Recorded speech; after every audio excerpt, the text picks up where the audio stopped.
acá. No necesito un corillo para llevarte enredado. Solamente mi talento y DJ yo a mi lado.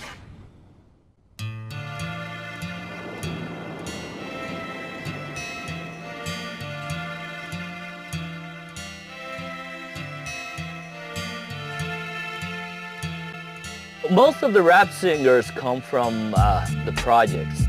They're from humble upbringings, but they're very smart kids. They're very smart kids and they learn quickly.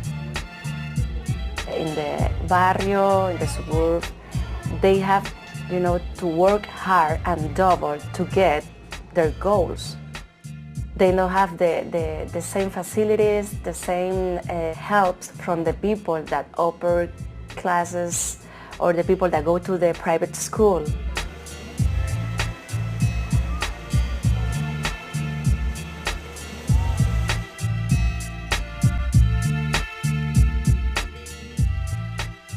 Yo todas las mañanas me regalo un paseo por el barrio, con el alma forrada de esperanza, desvelado por el sueño de mi hermano, porque lo conozco, porque lo viví y porque soy un sobreviviente de las pesadillas que se viven cuando la sociedad o la necesidad nos prohíbe soñar, porque somos de barrio, tú sabes. Quítate tú pa' ponerme yo. Vamos a ver aquí quién es quién. Después no digan que no se advirtió. Son 12, quedan por 100. Quítate tú pa' ponerme yo. Vamos a ver aquí quién es quién. Después no digan que no se advirtió. Son 12, quedan. Yo creo que la economía informal en el país, gran porcentaje de esos 15 billones que se estima que es la economía informal, se debe al tráfico de drogas que hay en Puerto Rico. In a country where the government actually doesn't really take care seriously of all our needs, well, no wonder you have some sort of weird underground economy, At least, anyway, the money's there. These people are spending the money. They're moving it around. Somebody's children is eating of it. It's not like they're taking the money and they're sending it to Uruguay. It's here.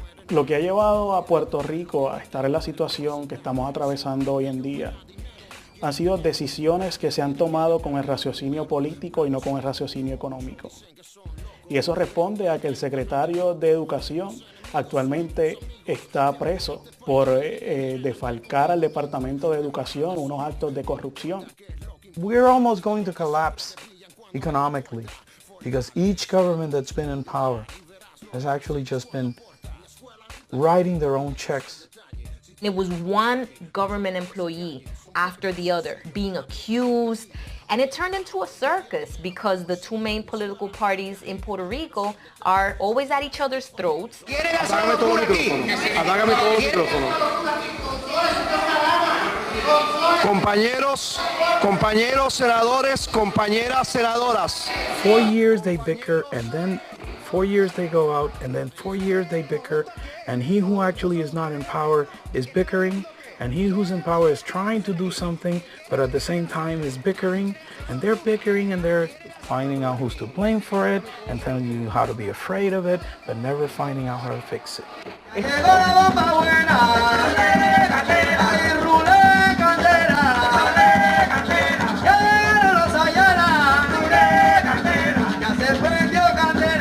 Puerto Rico is a tribal nation.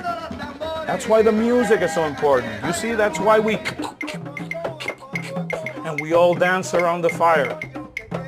And that expresses us. And that's who we are.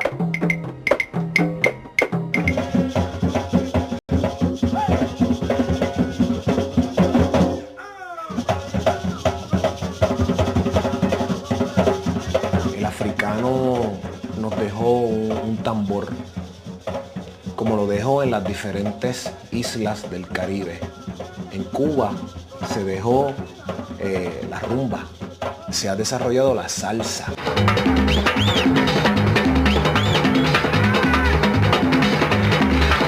There's a great relationship between the roots of salsa music in the 60s and 70s in New York and Puerto Rico and what happened later in the 90s. Because what happened with salsa is originally it started as a very street-oriented, barrio-oriented music that was embraced by Puerto Ricans and Dominicans, but primarily Puerto Ricans in New York.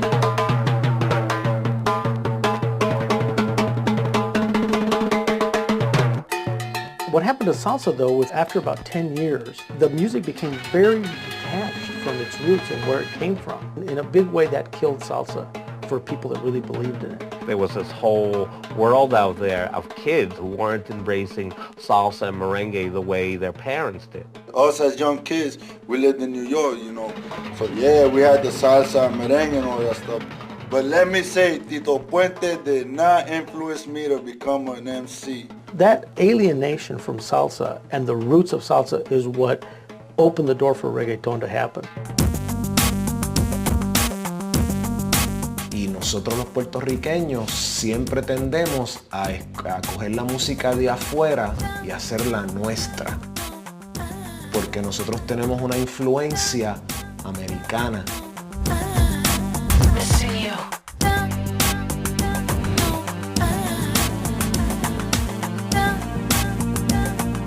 La influencia nuestra no viene de Puerto Rico al mundo, sino es del mundo hacia nosotros.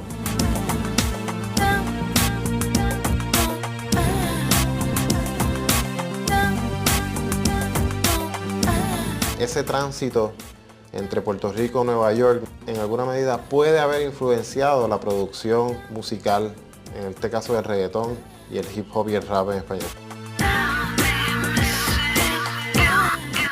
I was born right in the middle of the South Bronx. 1983. That's when everything started for me as a DJ. I was hearing Grandmaster Flash, Kool Herc, all those main guys when they come into the hip hop. And I said, wow, that's very interesting. How he could do mix one record to another. For me, it was exciting.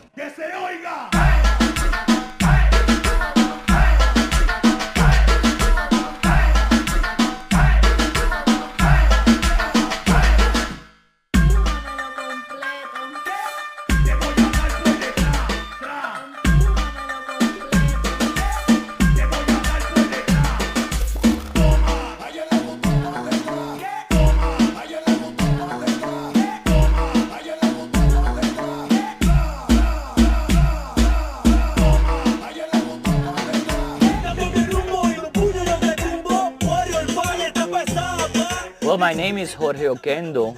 I was originally born in South Carolina. My father is from Puerto Rico and my mother is from Spain. I come to Puerto Rico and my neighbor, he was starting to do parties and shows here in Puerto Rico. And he wanted to get into the rock and roll business, which was huge at the time. In the 80s, rock and roll was very huge. It was then that I told him, listen, there's a new kind of music going on in New York and in the United States. It's called hip hop, it's called rap.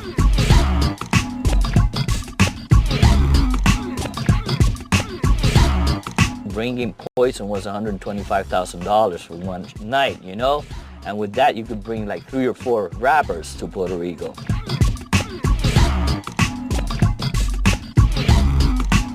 At that time, it was merengue, salsa, and pop music and rock in Puerto Rico.